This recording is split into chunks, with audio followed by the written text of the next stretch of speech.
রাম মন্দির নিয়ে আপনার কি বক্তব্য? যেন আর কোনো কাজ নেই, একটাই কাজ। আমি বললাম ধর্ম যার যার নিজের, উৎসব কিন্তু সবার। আমি সেই উৎসবে বিশ্বাস করি যে উৎসব সবাইকে নিয়ে চলে, সবাইকে নিয়ে কথা বলে, একতার কথা বলে। আপনারা করছেন, করুন না, কে আপত্তি করেছে? আপনারা কোর্টের আন্ডারে করছেন, ইলেকশনের আগে একটা গিমিক শো করবেন বলে, আমার কোনো আপত্তি নেই তো। কিন্তু তাই বলে অন্য সম্প্রদায়ের মানুষকে অবহেলা করা এটা কারো কাজ নয়। অনেক অত্যাচার আমাদের লোকেদের ওপর হচ্ছে। গভর্নমেন্ট অফ ইন্ডিয়া চলছে, একটা এজেন্সির সরকার। কালকেও আপনারা দেখেছেন বিলকিস বানুর কেসে কিভাবে রেপিস্টদের ছেড়ে দেওয়া হয়েছিল। সেখানে আমাদের পার্টির মহুয়া মৈত্র, আমাদের সংসদ যিনি ছিলেন, তাকে জোর করে তাড়িয়ে দেওয়া হয়েছে।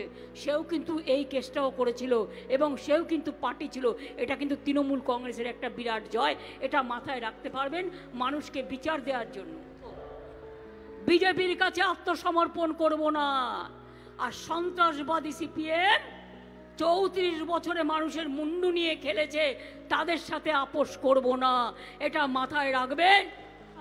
আর সোনাদানা রাখবেন কি বাবা, ওই ইঁদুর, তারপরে কি যেন বলে চামচিকিরা যেভাবে ঘুরে বেড়াচ্ছে, আপনার অর্জিত পয়সা সব লুট করে নিয়ে যাবে। আর লুট করে নেবার পরে সিজার লিস্টও পাবেন না।